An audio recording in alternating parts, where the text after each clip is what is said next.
Hi everyone. Have you ever needed to track a schedule in your project or track the tasks that you're working on? Well, one of the best ways to do that is with a Gantt chart. And this is the absolute best Gantt chart that I have ever come across, and the template that I've created that people ask me for all the time. And there are many reasons for this. First of all, it's created in Excel, but it actually looks like it's created in Microsoft Project. So you don't have to go and buy Microsoft Project. You can actually create this particular template here, and it will look almost exactly like it is and actually function even a little bit better than the one in Microsoft Project anyway. The second thing you'll see is it's got a nice line here for the current date, so you can always see where you are. And you can also change the date. So if we say the 2nd of February 22, then it will update the calendar for us, and that calendar we can move, left and right very easily. Also, it will update our Gantt chart bars if we just change the details on the left here. So if we say the 20th of February 2022, then that will change that particular one. Also, a little bit more, if we say it's in progress, then it will change the look of the bar. And if we change the percentage done, then it will update that on our bar as well. Now, if we change that back to complete, it'll give us a nice golden thing at the end there. It also shows us this beautiful diamond for our complete date, so that's really, really cool. It shows the total work days that we're working on the item for. And lastly as well, if we say that we're blocked, it will actually change the color of these items so that we can really clearly see that those items are blocked and call those out. All in all, like I said, this is the best Gantt chart that I've ever come across, and people ask me for it all the time. Let's delve into this and create this in Excel. It's going to be a whole bunch of fun. Now, the first thing we're going to do is just do the general coloring and framing of our Gantt chart, and we're going to speed that up ever so slightly just so we can get into the really good stuff, all the formulas and the formatting that will create the Gantt chart itself for you. We will be using this particular date as an input to all of our calendar items over here, and of course we'll have our number, we'll have our activity, we'll have who it's assigned to, we'll have our start and end dates, we'll have the work days that we've been working on it for. We'll have the status, so is it blocked or is it complete or is it in progress? And we'll have our percentage done. Now, the first part we're going to create is the actual calendar, so the days, the weeks, the months, and the years, and that will feed into everything else that we do. Now, there's a few different ways that you can do this. First of all, we could just say equals this particular date, and then that will be correct. And we want to format that cell and just make sure that that's the way that we want it. So if we go to custom, we can actually just have 1 day and 3 months. And if we do that, that will come up quite nicely for us, and we can carry that across all the way through. Now, that's one way to do it. And if you want to get a little bit more fancy, there is another way. And what I've done here is I've just used month and weekday. So this way it will always start at the beginning of the month for us, and our formatting will be really, really nice. So that's the formula there, but you can use the other way if that is simpler for you. Now, once we've done that, our next one, we just want to add 7 days. So this one plus 7 every time, 7 days. If we take that bar and drag that across, then that will keep adding those 7 days for us, and we can keep going until we've got a full year's worth. And you can go beyond that even more if you do want to. Now, when we're actually creating the months, that's a different story. What we need to do is, as we know, there's around 4 weeks in every month, but every so often there are 5 weeks in a month. So what we want to do is just merge and center these four weeks, and we'll do that again. So now we've got 2 4 weeks and 1 5 week. And we're just going to copy that and paste that all the way across so that that carries across for the rest of our year. But we also want to take this whole row and we want to just lift that up so that matches up above as well in the years. Now, for our months, what we want to do is say we want to equal the second week that we're looking at, just so that it doesn't get it doesn't get thrown out by any weeks that flow over. So if we say that. And what we want to do is format our cells, and we actually want that to be custom just to 3 months. So MMM, and if we say OK, that's going to give us the month every time. Now we can carry that across, and as you see, that'll be taking it from the 2nd week again. Now we can copy all of those across for the rest of the year. Now lastly, we want to do the years, and we can do the same thing. So if we say this equals the second one again, and it's saying January, so what we want to do is format that, and we actually just want to say these are years, so 4 years, and if we say yes to that, now that can continue all the way across. Now you may want to take some of these out, or you may want to actually color these a little bit differently, and that is completely up to you. And now we've got our beautiful calendar, and if we go to view and take off the grid lines, we'll see that that's looking quite good.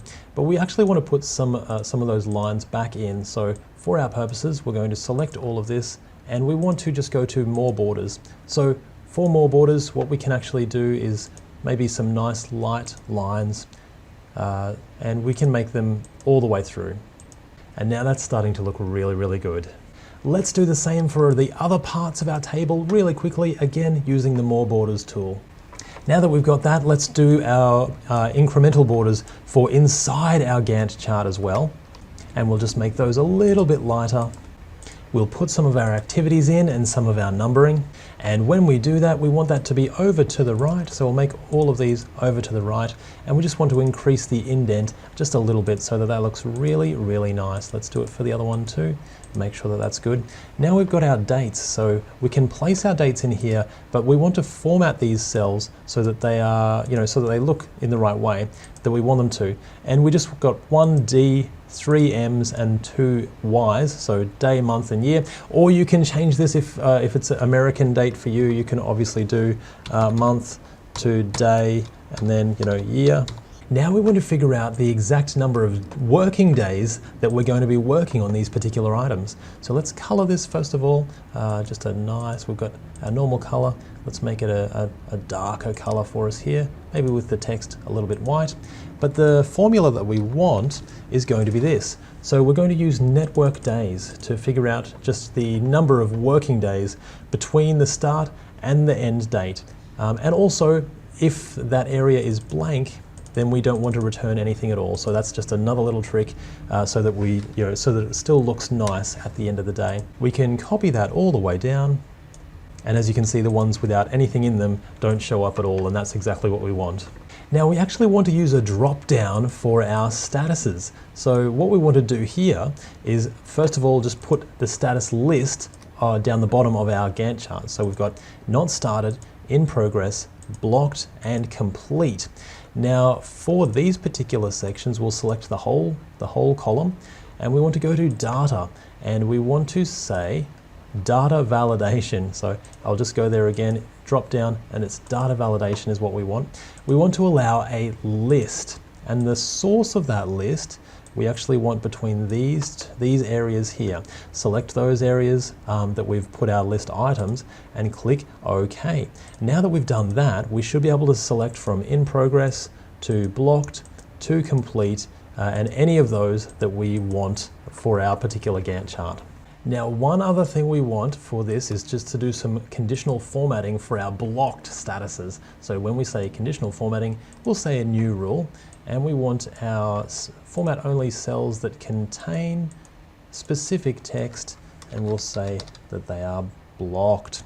Now, when we format that, we want the fill, we can make that maybe just a nice orange so that it does stand out.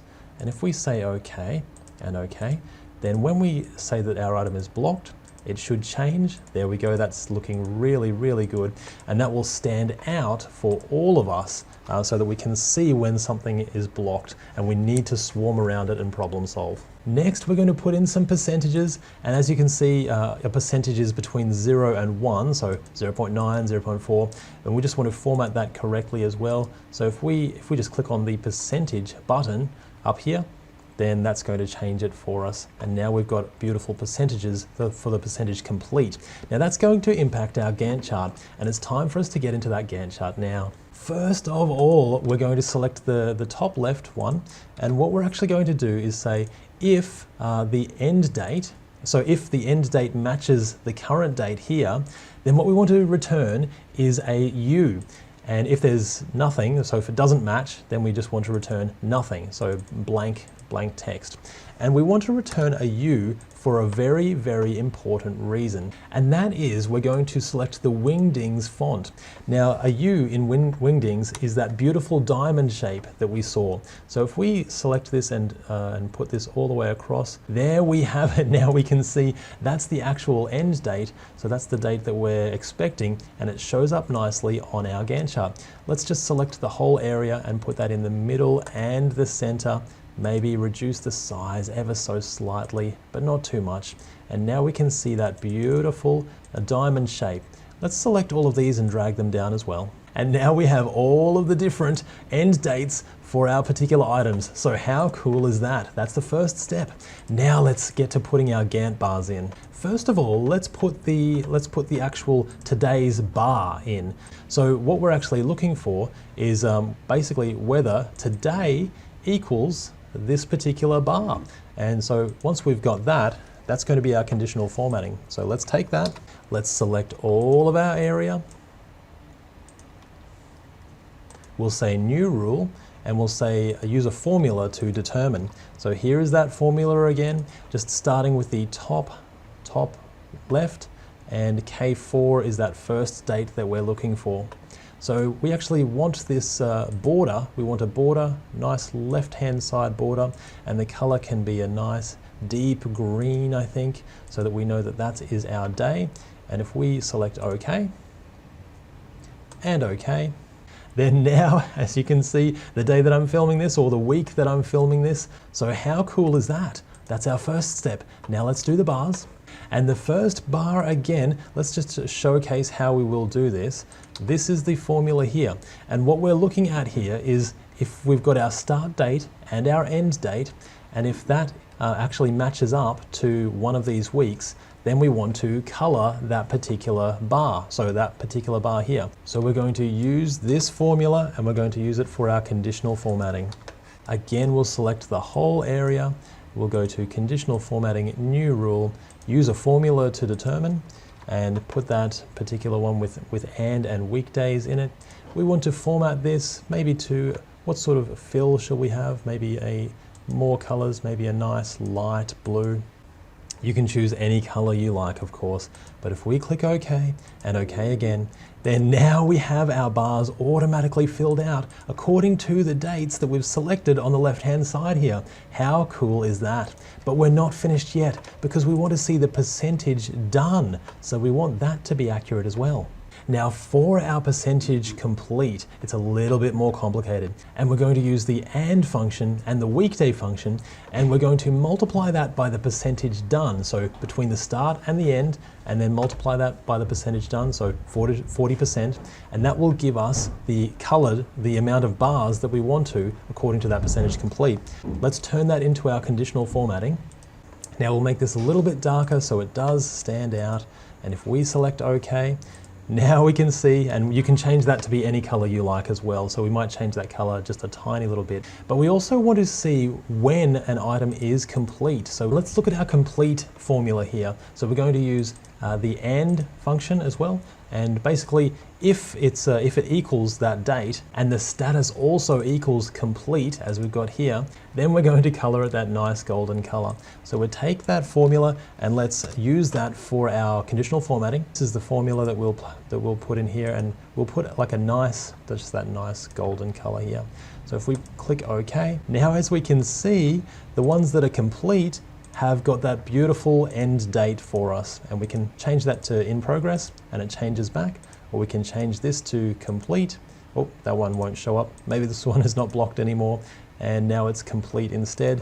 And we'll put that to 100% complete, and now we can clearly see it. Isn't this great? It's starting to look so good. But there is one last thing, and that is our blocked status here. So let's quickly do that. And for our blocked formula, we're actually only going to do the sections that are complete. So we're just going to change the color only for the percentage that has been done. So it's a little bit more complicated.